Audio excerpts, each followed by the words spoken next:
안녕하세요. 캐치국어 쌤 박세경 선생입니다. 오늘은 여러분들과 함께 시조 두 편을 살펴보려고 하거든요. 바로 단심가와 10년을 경영하여 라고 하는 두 작품입니다.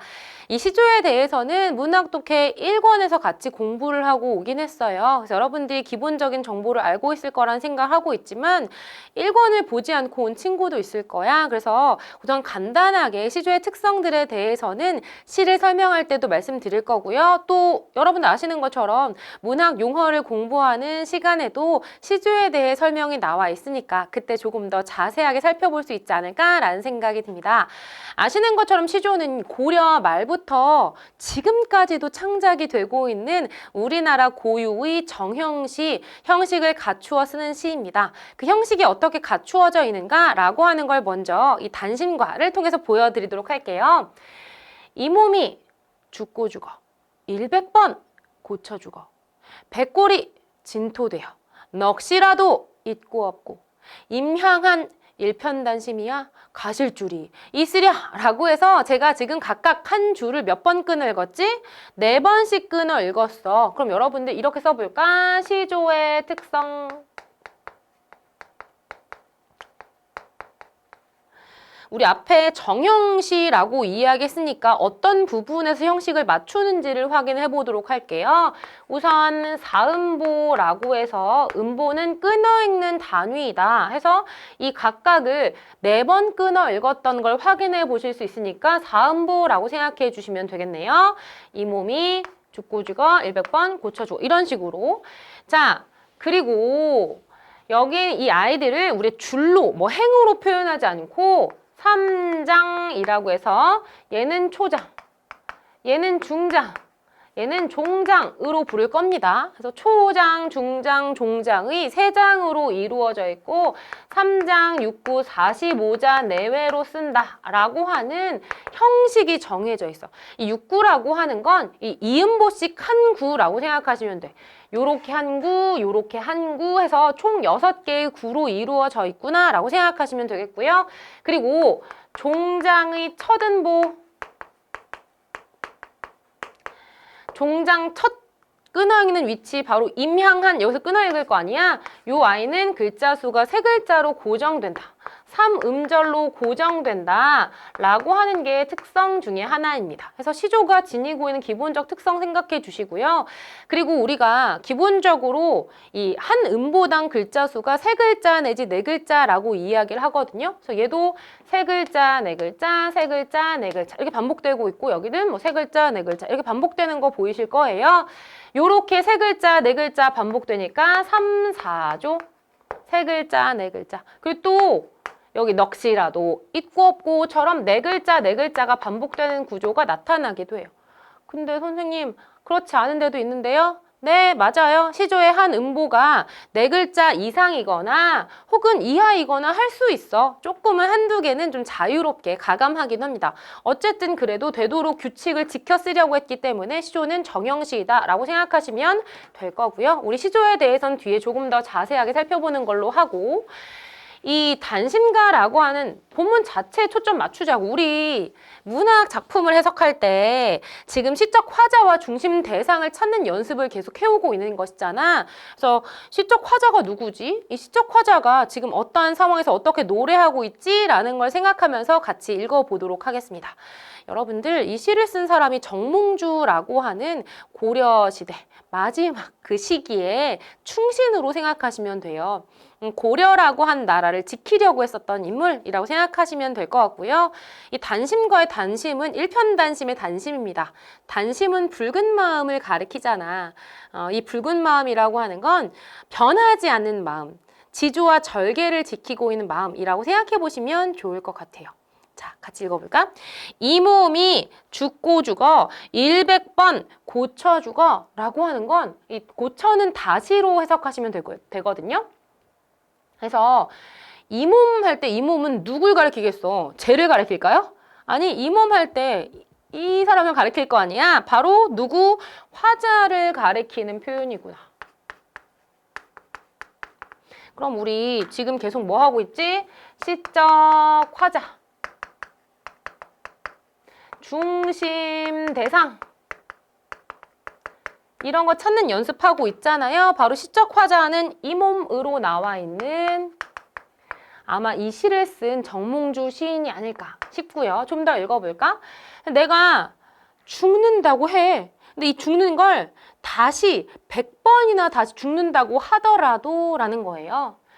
백골이 진토가 된대. 백골이라고 하는 건 내 흰 뼈를 가리킬 텐데 여러분들 사람이 죽어가지고 그 사람이 해골, 뼈만 남게 되는 건 되게 오랜 시간이 걸리는 거잖아. 근데 이 뼈가 또 진토, 그 먼지, 부스러기, 흙이 되는 그 순간까지는 또 되게 오랜 시간이 걸릴 거야. 그렇게 되어 넋이라도 있고 없고 내 정신과 영혼이 남아 있거나 있지 않거나인 거야. 그치? 그럼 지금 이 상황은 내가 죽는 상황을 가정하여서 내가 몸이 죽어서 오랜 시간이 흐른다 하더라도 라고 생각하시면 돼요.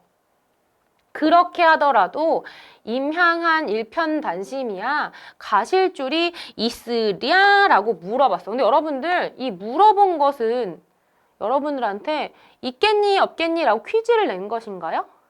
아니, 답은 정해져 있잖아. 이렇게 답을 정해놓고 묻는 거 뭐라고 부르지? 설의법.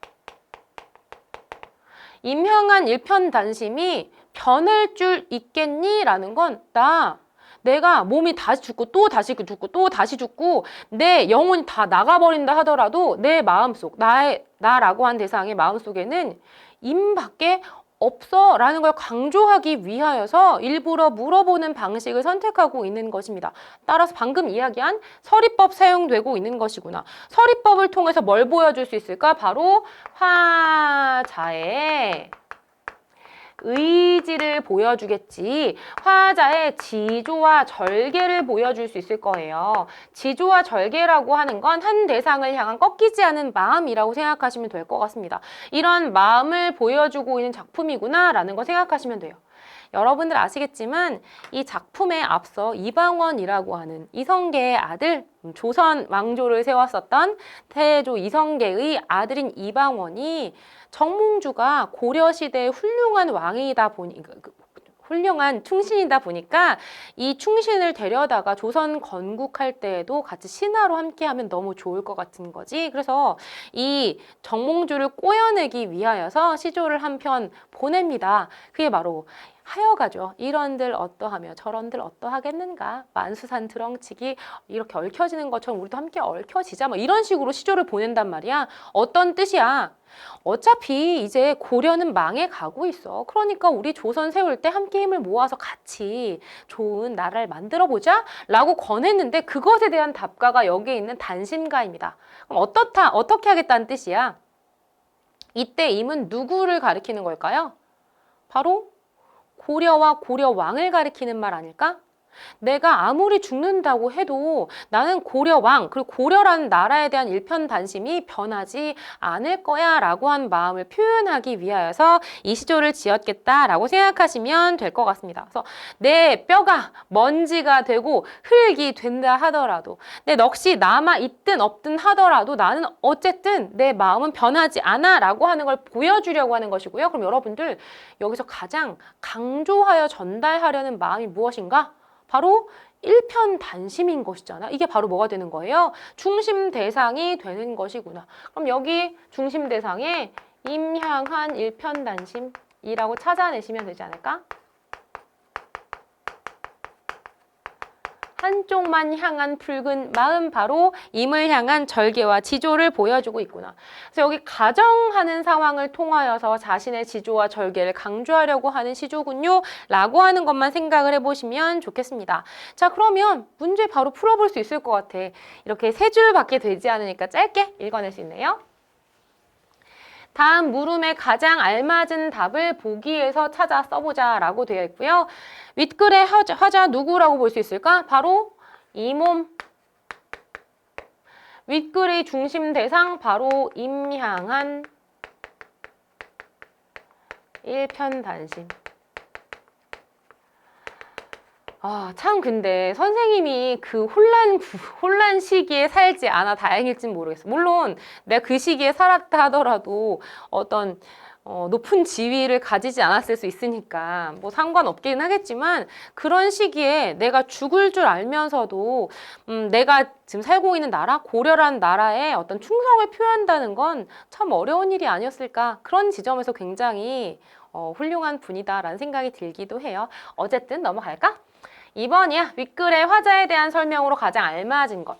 화자는 죽음을 두려워하나요? 아니 내가 죽는다 하더라도 죽어서 영혼이 없어지더라도 나는 임만 사랑할 거야 하잖아. 그치? 이번에 화자는 떠나간 임을 원망하고 있나요? 노노. 지금 누가 떠나갔다고 하고 있지 않으니까. 3번에 화자는 임의 죽음을 믿지. 누가 죽었나요? 아니요. 4번 화자는 이별을 차분하게 즉 이별의 상황이라고 표현하고 있지 않아요. 답은 몇 번? 5번. 화자는 임에 대한 변함없는 마음을 일편단심이란 표현을 통해서 드러내고 있구나라고 확인하시면 되겠습니다. 자, 기억을 중심으로 윗글을 알맞게 이해한 사람을 찾아보자 라고 되어 있고요. 기억은 바로 일편단심입니다. 자, 이해한 친구 모두 한번 찾아보도록 하자. 유주라는 친구예요. 죽음이 반복되는 상황을 통해 기억을 강조하고 있어. 죽음 반복되고 있죠. 어떻게? 이 몸이 죽고 또 죽어. 또 100번이나 다시 죽는다 하더라도 이렇게 반복하고 있잖아. 이렇게 죽는 상황을 반복하여 가정한 이유가 무엇일까? 뭘 보여주기 위해서? 임을 향한 일편단심을 강조하기 위해서. 그래서 여러분들 죽는다라는 말이 반복되고 있는 반복법이 쓰이고 있구나라고 하는 것도 생각을 해볼 수가 있을 것 같아요. 자, 유주 맞았네. 의문형 문장을 통하여 기억을 효과적으로 드러내고 있어. 바로 임향한 일편단심이야. 가실 줄이 있겠는가? 라고 하면서 물어보는 방식, 의문형을 사용하고 있구나 라고 보시면 되겠습니다. 그러니까 루빈이도 맞네요. 답은 정해졌어. 네, 안 되는 걸 한번 찾아볼까? 소리입니다.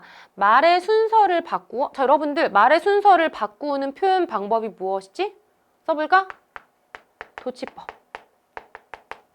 도치법이라고 하는 건 말의 어순을 바꾸는 것이라서 나는 간다, 집에 이렇게 하는 게 도치법이 되는 거잖아요. 근데 어순을 바꾸고 있는 표현 사용되고 있지 않아요. 자, 보라네요. 사물을 사람처럼 표현하는 방법, 이게 무엇이지? 사람이 아닌데 사람처럼 표현되면 이런 건 의인법이라고 하잖아. 의인법 사용된 부분이 있을까? 없었어. 그러니까 소리, 보라 다 말이 안 되고요. 그러면 기억은 어떤 표현을 딱 쓸 수 있을까? 서리법 쓰긴 되게 애매해. 왜? 의문형 문장 쓴다고 몽땅 다 서리법은 아니거든요. 의문형 문장 썼는데 답을 정해놓고 물어볼 때에만 우리가 설의법이란 말을 사용하므로 여기 제가 서리법 쓰지 않았습니다. 자, 여러분들이 지금 나와 있는 뭐 반복법, 도치법, 의인법 이런 것들은 시에 쓰이거나 쓰이지 않거나 우리 나중을 위해서라도 꼭 기억해 두어야 되는 시의 표현 장치들이니까 기억해 주시면 좋을 것 같아요. 자, 그러면 고려 마렵에 시조를 하나 같이 살펴봤잖아. 그러면서 이 시조의 내용이 임금에 대한 혹은 나라에 대한 변치하는 마음이란 말이야. 근데 여러분들 아시겠지만 고려 시대에도 그리고 또 조선 시대에도 강조되었었던 덕목이 유교적인 사상, 어떤 거 충과 효 이런 게 되게 강조되었었단 말이야. 근데 시조는 주로 누가 썼을까? 뒤에 이야기하겠지만 양반들이 주로 썼어. 왜 서민들은 못 썼어? 물론 조선 후기에 가면 서민들도 쓰게 돼. 그땐 뭐가 있으니까? 한글이 있으니까. 근데 그 이전엔 한글이 없잖아. 뭐로 쓸 거야? 한자로 써야 돼. 한자로 서민들이 쓸 수 있을까? 여러분들 우리 지금 쓸 수 있는 한자 몇 개인지 한번 해보자. 아마 뭐 여러분들과 저나 크게 다를 바 없이 많이 쓰지 못해요. 그런데 내가 논밭 갈고 농사 지으면서 한자까지 터득해서 시조를 짓는다? 이 너무 힘든 일이잖아. 그러니까 당신 양반들이 주로 썼단 말이죠. 물론 그 양반들과 함께 놀던 기생들도 썼겠지만 양반들은 주로 충, 효 이런 걸 썼을 거야. 그리고 또 양반들이 주로 썼었던 주제의식 또 있지. 뭐가 있을까? 바로 자연과 관련된 이야기를 하는 거야. 자연이 참 좋더라 라는 이야기겠고 우리 뒤에 그 문학 용어 설명하는 부분에 나오긴 하지만 고전 시가의 다양한 주제의식들을 한번 정리해보는 시간이 있을 거야. 근데 그때까지 가지 않더라도 여러분들이 시조를 읽었을 때 충에 대한, 효에 대한 것인가? 라고 하는 걸 생각해 보거나 혹은 자연물이 나오면 이 자연물을 친하게 여기고 긍정적으로 여기고 막 좋아하는 대상으로 나타내고 있는가? 라는 건 생각을 해보셔야 될 거예요. 아시겠죠? 왜? 대부분 그 고전시가에서 자연은 긍정적인 대상으로 내가 따라가야 할 이상적인 존재로 많이 표현을 하거든. 그래서 자연 속에서 살고 있는 소박한 삶의 모습을 노래하고 있는 작품인 10년을 경영하여를 보면서 이야기 나눠보도록 하겠습니다. 자, 10년을 경영하여 초려 삼간을 지어내니 라고 되어 있고요. 이 경영하여를 계획하여로 고쳐보세요. 10년 동안 계획하여서 초가집 3칸짜리를 지어낸다는 거야. 근데 여러분들이 생각을 해봐. 초가집, 물론 요새야 집값이 엄청나게 비싸긴 하지만 초가집 옛날에 지을 때 그걸 되게 비싸게 생각하면서 엄청 오랜 시간을 들여 공들여 짓진 않았을 거란 말이야. 그런데 10년 동안 계획하여 짓는 게 초려 삼간, 초가집, 3칸짜리 초가집을 짓는다는 거잖아. 이 사람이 꿈꾸는 건 되게 원대하고 돈 많이 벌어야지, 권력을 많이 가져야지 이런 건 아닌 것 같아요. 그렇죠? 이 부분을 통해서 화자의 삶의 태도를 확인할 수 있습니다. 화자는 어떤 삶을 사려고 하는 거예요? 소박한 삶을 사려고 하는 거예요. 이 소박한 삶에 만족하는 태도가 나타나게 될 거야. 같이 한번 읽어볼까? 그 3칸짜리를 지어서 뭐 할 거냐? 나 1칸 살 거고 달 1칸 줄 거고 청풍 1칸 줄 거래. 그래서 지금 내가 10년을 계획하여서 요렇게 3칸 지어내서 뭐 할 거야? 나 여기 1칸 살 거고 지금 여기 있는 달도 1칸 줄 거고 달 그리고 청풍 푸른 바람이니까 요 아이들 1칸씩 줄 거야 라고 표현하고 있잖아. 여러분들 지금 달이 혹은 바람이 여기 1칸씩 들어와 살까? 그렇지 않아요. 근데 걔네들한테 1칸씩 방을 주겠다라고 하는 건 자연과 함께 어울려 지내려고 한 삶의 태도를 보여주는 거 아닐까? 이런 거 우리가 뭐라고 말하냐면 자연 친화라고 이야기해. 자연하고 친하게 지내는 태도라고 생각하시면 돼요. 그리고 우리가 이 물아일체 이런 말도 쓰는데요. 자연 친화라고 해서 물아일체가 항상 나타나는 건 아니긴 해. 이 물아일체라고 하는 건 뭐냐면 대상과 내가 하나가 된 것처럼 느끼는 거야. 이 하나가 되었다라고 하는 건 특히나 이 물아일체는 자연물한테 많이 쓰거든. 이 물아일체 경지라고 하는 건 꼭 흡사 이런 거야. 얘네들 말하고 대화하고 나랑 친구처럼 지낼 수 있는 대상들인가요? 아니, 여러분들 집에 누가 사니? 집에는 가족들이 살잖아. 맞나요? 근데 그 가족들처럼 여기니까 이 대상들을 들어와 살게 만드는 거 아니야? 맞나요?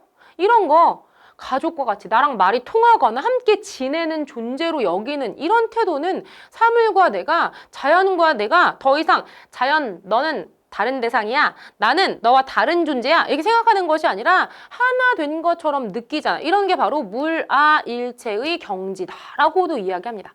여러분들 지금 중요하게 생각하셔야 되는 건 물아일체와 자연 친화가 동일한 말은 아니라는 거야. 자연을 친하게 생각해.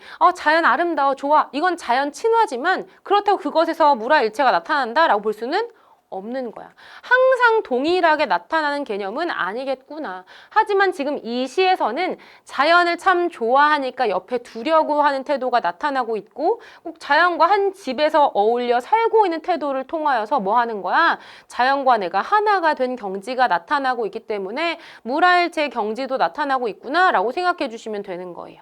이해가 되었을까? 강산은 들을 데 없으니 강산이라는 건 말 그대로 강과 뒤에 있는 산 이런 거겠지, 그치? 이거는 이미 집이 꽉 찼으니까 들을 데가 없잖아? 어떻게? 병풍처럼 둘러두고 볼 것이야 라고 생각하시면 될 것 같습니다. 그러면 이 시를 요약하면 이거 아니야? 나 집에 달하고 바람하고 그리고 강하고 산하고 같이 살래? 이런 거잖아, 그치? 결국 자연과 함께 벗삼아 사는 삶에 대한 이야기를 하는 거야. 내가 여기서 돈 많이 있어야 되니까 돈을 담을 금고를 하나 놔두고, 혹은 내가 음식을 잘 차려 먹어야 되니까 음식 재료들을 모아둘 창고도 한번 마련해두고, 이렇게 표현하지 않아요. 여러분들 다음에 좀 설명할 기회가 있을 것 같긴 하지만, 고전시가에서 자연과 속세는 서로 대비되는 개념으로 많이 쓰이거든? 항상까진 아니더라도 대부분 그래. 이 속세라고 하는 것은 사람들이 생활하는 사회의 공간으로 생각하시면 되고요. 이 공간에선 우리 주로 뭐 해야 돼? 명예를 추구해야 돼요. 권력을 추구해야 돼요. 돈을 추구해야 돼요. 이런 게 바로 속세에서의 삶인 거야. 그치? 욕심이 많은 그득그득한 삶인 거야. 자연에서의 삶은 이런 것들을 추구하지 않아요. 나는 소박하게 살아가. 많은 거 바라지 않아. 여러분들 여기 달, 청풍 데리고 오는데 돈 드나요? 그냥 집 지어놓고 문 열어두면 바람은 들어올 것이고 빛은 그냥 비쳐 들어올 테니까 걔네들만 있으면 난 살아갈 수 있어 라고 느끼는 것이잖아. 소박한 삶에 대해 만족하는 태도를 이런 속세의 가치와 대비하여 보여줄 때도 있고, 아니면 이런 자연물들만 가지고 보여줄 수 있을 거예요. 그래서 여러분들이 기본적으로 자연이 나오면 항상은 아니겠지만 이런 소박한 삶에 만족하면서 자연 속에 유유자적 살아간 삶에 대한 이야기가 아닐까? 라는 걸 생각해 보셔도 참 좋겠다라는 생각이 드네요. 자, 그럼 우리는 그걸 써야 되잖아. 시적 화자 누구였나요? 여기 나 한 칸이라고 되어 있는 걸 보니까 나라고 나와 있고요. 그리고 또 누구? 중심 대상. 내가 옆에 두고 계속 보려고 한 대상은 달과 청풍과 강산? 한마디로 뭐? 자연이라고 쳐주시면 될 것 같습니다. 이 대상들에 대한 화자의 태도 어때요? 이 대상들을 긍정적으로 바라보면서 함께 어울려 살기를 원하고 있구나 라고 생각을 해보시면 되겠습니다. 우리가 지금 3일차까지는 시적 화자와 중심 대상을 찾는 데 초점 맞추고 있긴 하지만, 우리가 첫 번째 건 문학 독해 1을 통해서 시라고 하는 걸 읽어나갈 때 시적 화자와 중심 대상, 화자의 상황과 정서, 태도 중요하고, 또 여기서 쓰이고 있는 다양한 표현 방법들, 이런 걸 중요하게 찾아야 돼. 이런 걸 공부를 다 하고 왔었어. 그래서 여러분들이 만약 그러한 지점이 보인다면 간략하게 체크해 보시는 것도 보탬이 되지 않을까라는 생각이 듭니다. 그래서 여러분도 혹시 그런 말 들어봤어? 안분지족, 안빈낙도. 교재 뒤에 또 설명 나와 있긴 한데요. 지금 오늘 볼 교재는 모르겠으나 여러분들이 이 단어는 알고 있으면 두루두루 써먹기 쉽기 때문에 써두세요. 안빈낙도, 안분지족. 서로 동일한 말은 아니에요. 가난한데에도 즐거움을 누리는 게 안빈낙도야. 가난해도 괜찮아, 난 즐거워, 이런 거. 지금 여긴 초가집 3칸짜리가 뭐 크게 부귀로운 집은 아닐 거 아니야, 그치? 가난한 삶이라도 자연과 함께면 즐거워, 이런 거니까 안빈낙도의 태도라고 볼 수 있지 않을까? 안분지족이라고 하는 건 내가 지금 있는 처지와 분수에 만족하는 태도이기 때문에 이 두 가지 모두 화자의 태도로 볼 수 있지 않을까라는 생각이 듭니다. 자, 이 용어까지 알아두셨다면 우리 이제 문제 풀어보자고. 문제는 이 용어들보다 훨씬 더 쉬우니까. 자, 윗글의 화자는 누구인가요? 라고 묻고 있고요. 바로 나라는 대상이겠지. 자, 윗글이, 그리고 여러분들 우리 나 할 때 이렇게 따옴표 쓰는 이유 알죠? 시 속의 나이기 때문에. 자, 윗글의 중심 대상은 누구인가요? 달 한 칸, 청풍 한 칸, 강산도 둘러두고 볼 거야. 했으니까 이렇게 채우시면 되겠습니다. 어려운 거 없었네요. 윗글의 내용으로 가장 알맞은 것을 찾아보자. 1번, 화자는 달을 보면서 산책하고, 아니요. 2번, 화자는 집 앞을 청풍으로 꾸며, 집 앞을 바람으로 어떻게 꾸밀 수가 있나? 그것도 그치. 되게 시적인 표현이네요.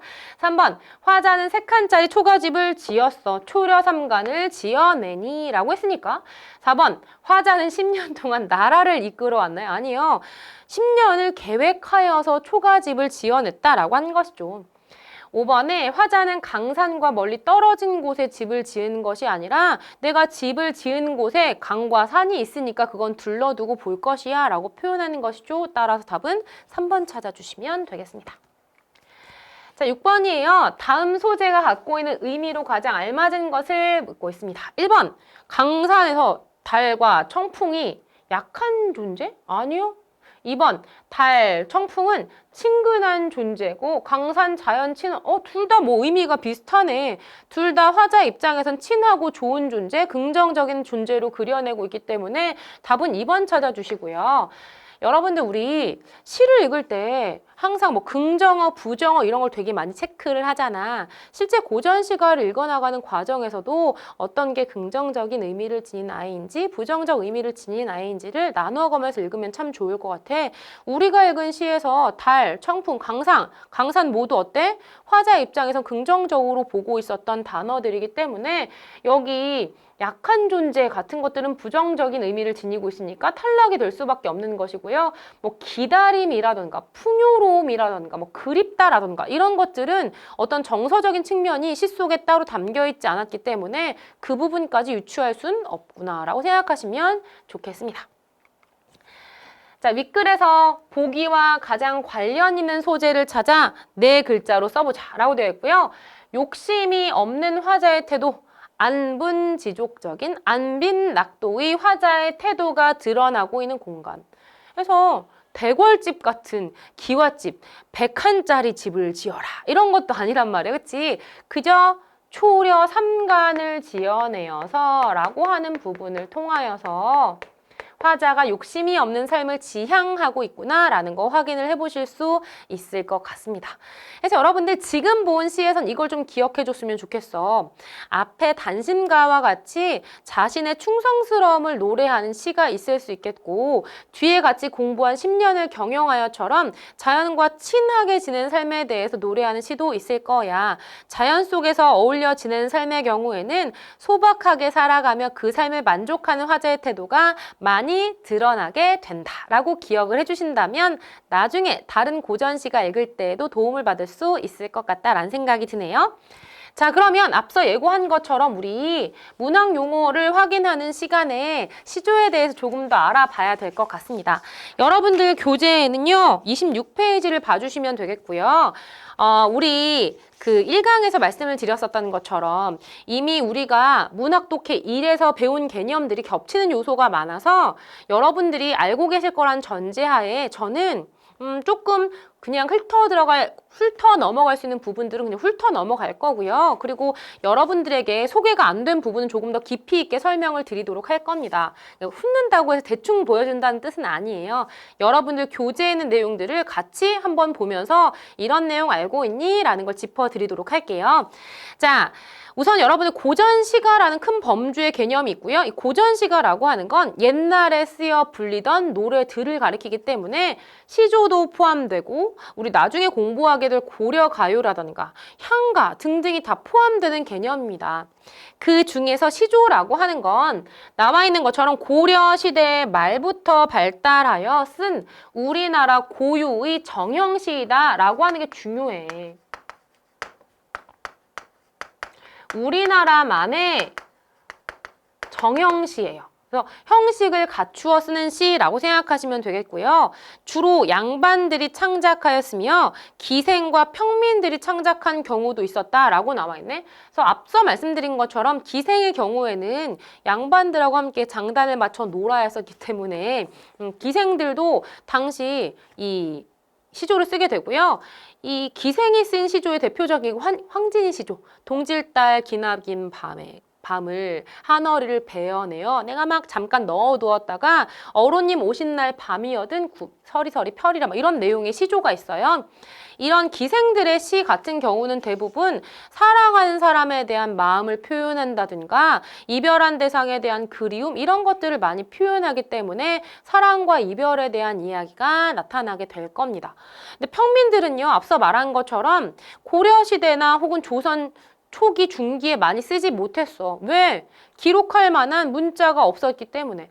그러면 평민들이 주로 쓸 수 있었던 시기는 조선 후기 때부터였을 거예요. 한글이 창제되고 이걸 활용하여서 쓸 수 있었을 테니까. 그쵸? 자, 대부분 삼행으로 구성이 된다라고 했는데 이거 우리가 앞서 뭐라 그랬었지? 삼행이라고 하는 각각의 행은 삼장. 이 삼장이라고 했을 때 첫 번째 줄을 뭐? 초장. 두 번째 줄을 뭐? 중장. 세 번째 줄을 뭐? 종장으로 구분하시면 되겠습니다. 삼장 그리고 6구 45자 내외. 그래서 여러분들 이거는 꼭 공식, 수학 공식처럼 시조라고 하면 같이 외워두셔야 되는 요소이긴 해요. 근데 많은 친구들이 구가 뭐예요? 이렇게 물어본다고. 제가 이미 첫 번째 교재 설명드리긴 했지만 구라고 하는 것은요. 두 덩어리 이상의 단어들을 묶어놓은 것이라고 생각하시면 되고 간단하게는 앞서 말씀드린 것처럼 시조가 4음보로 끊어지니까 시조에 두 음보씩 묶어둔 게 한 구라고 생각하시면 된다고요. 그렇죠? 그리고 3, 4조, 4, 4조라고 되어 있고요.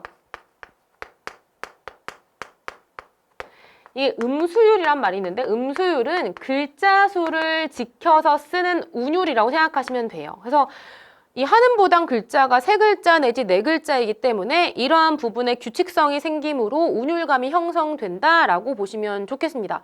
앞서 말씀드린 것처럼 시조는 정형시잖아. 형식이 딱 정해져 있어. 이렇게 써! 라고 정해져 있고 한 음보당 3글자 내지 4글자 써! 라고 정해져 있어요. 종장의 경우도 3, 5, 4, 3 이렇게 쓰도록 규칙이 정해져 있단 말이야. 물론 이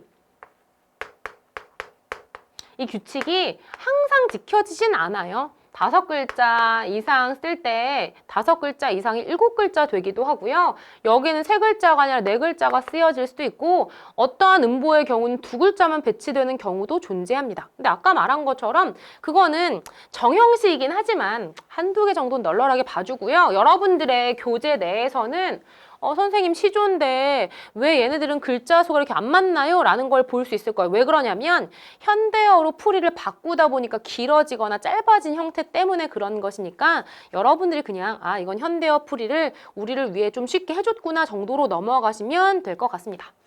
자, 그리고 종장의 첫 음보는 몇 음절?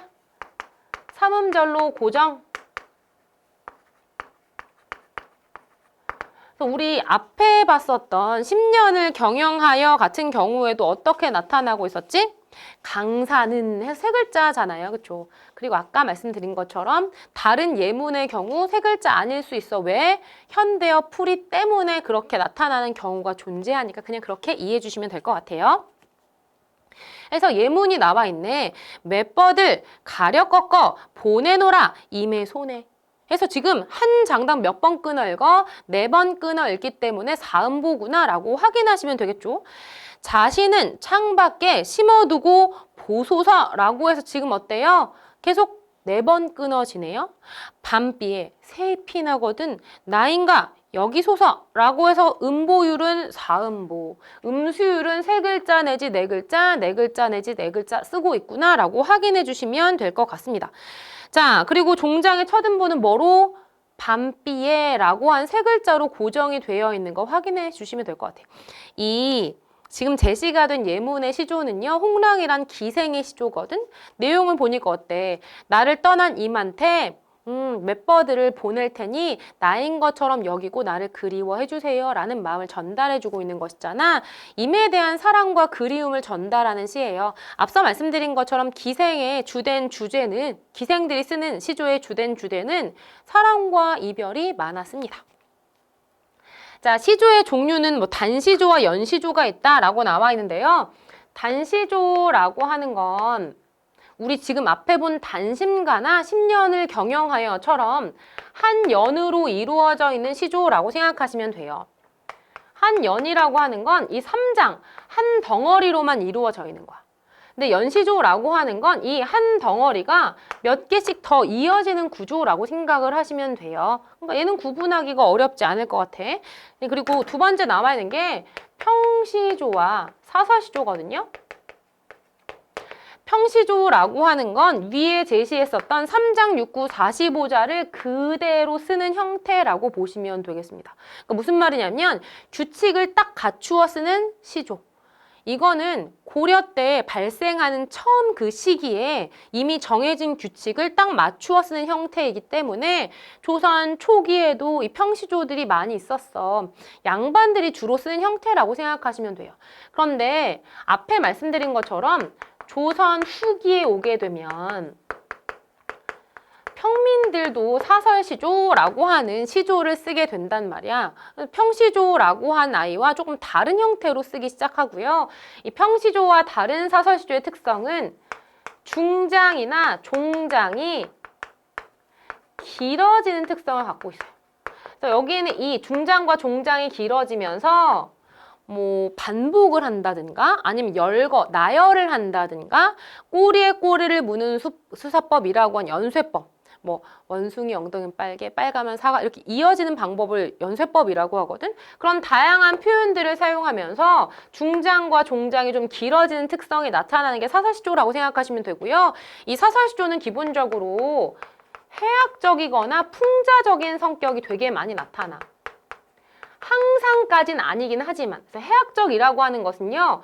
우스꽝스럽게 재미나게 표현하는 방법이라고 생각하시면 되고요. 풍자적이라고 하는 건 부정적인 대상에 대해 조롱하고 비꼬는 표현이라고 생각하시면 될 것 같습니다. 그래서 우리 이 사설시조의 경우는 당시 평민들의 삶의 애환 같은 것들을 시로 많이 나타내거든. 기발하고 참신한 표현으로 재미나게 표현하기도 하였고요. 또 삶을 살다 보면 되게 힘든 일들이 많았을 거 아니야. 특히나 당시 탐관 오리들이 있었을 테니까 그런 부분에 대한 어떤 슬픔과 한스러운 부분들을 풍자적인 성격을 가지고 잘 표현하였다라고 생각하시면 좋겠습니다. 어차피 우리 교재에서도 사설시조가 있으니까 그건 나중에 같이 살펴보는 걸로 할게요. 사설시조를 지금 여러분들 제시하는 것처럼 평민과 기생, 일반 백성들이 주로 많이 지었던 시조이다라고 제시가 되어 있고 그 시조의 대표적인 작품이 하나 나와 있으니까 한번 읽어보세요. 읽어보시면 확인하실 수 있는 것처럼 이 강아지가 내가 사랑하는 임이 오면 내쫓고 미운 님이 오면 반겨가지고 되게 난감하다 뭐 이런 내용이 시잖아요. 근데 생각을 해보면 강아지가 진짜 그래서 사랑하는 임이 안 오는 것이 아닐 텐데 괜히 강아지 탓을 하고 있는 내용의 시조다라고도 해석하기도 합니다. 어쨌든 지금 읽어본 이 시조의 형태를 보시면서 중장 부분이 엄청나게 길어지고 있구나. 이런 게 바로 사설 시조의 특성이구나 라는 걸 생각해 보시면 좋을 것 같아요. 많은 친구들이 고1 올라가서까지도 시조하고 현대시를 그냥 구분하지 못하더라고. 이 형태를 딱 봤을 때 시조는 지금 보시는 것처럼 딱 세 줄로 쓰여 있거나, 그치? 물론 세 줄 중에서 한 줄이 길어지긴 하지만 나머지 부분들은 사음보로 끊어지는 구조가 나타나기 때문에 여러분들이 바로 얘 시조야 라고 찾아내실 수 있어야 돼. 형태를 조금 눈에 많이 담아두시면 좋을 것 같다라는 생각이 듭니다. 자, 그러면 우리 같이 관련된 문제를 풀어봐야 될 것 같아요. 다음을 읽고 빈칸에 들어갈 알맞은 말을 골라보자. 첫말리 머나먼 길에 고운님 이별하고 내 마음 둘 데 없어 냇가에 앉았더니 저 냇물도 내 안 같아서 울면서 밤길을 흐르는구나. 아까 말한 것처럼 길어진 이유는 현대어 풀이 때문에 그런 것이고요. 얘는 각 장이 4번씩 끊어지도록 이루어진 사음보로 구성되고 있는 시조가 맞습니다. 자, 1번 볼게요. 윗글은 고려시대 말부터 발달해온 우리나라 고유의 정형시인 시조이다. 그래서 이 시기를 정확하게 우리가 확실하게 어떤 시기야 라고 말할 수 없겠지만 대부분 뭐 고려 중엽에서 만렵 사이에 발생한 시의 갈래다라고 봅니다. 자, 윗글은 초장, 중장, 결장 아니고요. 종장이죠. 초장, 중장, 종장으로 이루어져 있다라고 찾으시면 되겠습니다. 앞에 있는 시조하고 좀 다른 모양처럼 보이긴 해요. 그치? 개미, 불개미 허리가 부러진 불개미라고 되어 있는데 이 아이도 여러분들 이 내용이 엄청 길어지고 있기는 하지만 그럼에도 불구하고 시조가 맞고요. 중장이나 종장이 길어지는 시조를 우리가 뭐라고 불렀지? 사설시조라고 이야기하였습니다. 같이 한번 볼까? 앞발에 피부병 나고 뒷발에 종기 난 불개미가 광릉 샘곡에 넘어 들어가 호랑이의 허리를 가로물어 축혀들고 북해를 건너갔다는 말이 있습니다. 말이 되나요? 말이 너무 안 되는 허무맹랑한 이야기잖아. 이마, 온 놈이 100가지 말을 한다 해도 임께서 짐작해 주소서. 이런 허무맹랑한 말을 믿지 마시고 내 말을 믿어주세요. 뭐 이런 내용의 시조인 것 같네요. 자, 윗글은 3장 6구 45자 내외의 규칙을 잘 지키고 있나요? 아니요, 지키지 못하고 있어. X. 윗글은 조선시대에 양반들이 엄격한 규칙에 따라 지은 평시조가 아니라니까 X 사설시조라고 했었잖아요. 윗글은 사설시조로 중장이 2줄 이상으로 길게 늘어져 있다라고 해서 지금 여기는 이 부분이 길게 늘어져 있으니까 적절한 설명이구나 라고 찾아내시면 되겠습니다. 자, 윤선도의 오우가가 나와 있고요. 지금 여기에서는 보시는 것처럼 3수, 6수 되어 있잖아. 원래 1, 2, 3, 4, 5, 6 수로 이루어진 시예요. 우리가 지금 현대시에서는 1연, 2연 하는 것처럼 이때는 3수, 6수, 1수 이렇게 쓰게 되는 거예요. 그럼 얘는 하나의 한 덩어리로 이루어진 것이 아니라 여러 덩어리로 이루어진 연시조겠구나라는 생각이 드네요. 꽃은 무슨 일로 피자마자 빨리 지고 풀은 어이하여 푸르다가 누래지는가. 아마도 변치한 것은 바위뿐인가 하노라. 그래서 지금 꽃이나 풀은 나와 있는데 그 대상들은 쉽게 변하는 대상인데 바위는 변치 않네? 라고 칭송하고 있네요. 작은 것이 높이 떠서 만물을 다 비추니 밤중에 밝은 것이 너만한 이가 또 있겠는가? 뭘 가리킬까? 바로 달이겠지. 보고도 말 아니하니 내 벗인가 하노라 라고 하면서 달을 긍정적으로 생각하면서 칭송하고 있네요. 그래서 여러분들 여기선 바위와 달을 벗삼고 있는 태도가 나와 있구나 라고 생각하시면 되겠습니다. 자, 윗글은 2개 이상의 평시조가 하나의 제목으로 묶여 있기 때문에 연시조구나 라고 생각하시면 돼요. 윗글은 시조의 규칙을 지켜서 종장의 첫음보가 어떻게 돼? 아마도, 보고도처럼 몇 글자, 세 글자, 3음절로 고정이 되고 있구나 라고 확인하시면 되겠습니다. 마지막 어휘 문제네요. 넋이라고 하는 건 영혼을 의미하고요. 원망하다라고 하는 건 못마땅하게 여기다. 그리고 일편단심이라고 하는 건 변치 않은 마음을 가리킨다 라고 확인하시면 되겠습니다. 나라를 위해 돌아가신 사람들의 넋을, 영혼을 위로하자. 자, 이 소설의 주인공은 사랑하는 사람을 향한 뭐가 보여? 변치 않은 마음이 보여. 일편단심. 아들은 자신의 꿈을 반대하는 부모님을 원망했어, 못마땅하게 여기고 불만을 품었어요 라고 찾으시면 되겠고요. 모르는 단어 좀 체크해 보시고 아마 일편단심이란 단어는 어떤 뜻인지는 좀 보고 넘어가시면 좋을 것 같다라는 생각이 드네요. 자, 여러분들 오늘 같이 읽은 시조라고 하는 갈래는 다시 한번 문학 용어 내용들을 점검하시면서 머릿속에 잘 담아주시면 좋을 것 같다라는 생각이 드네요. 오늘도 시적 화자와 중심 대상을 중심으로 같이 찾아보았습니다. 다음 시간도 시 제대로 같이 읽어보도록 할게요. 오늘도 열심히 공부한 우리 친구들 모두 수고하셨습니다. 감사합니다.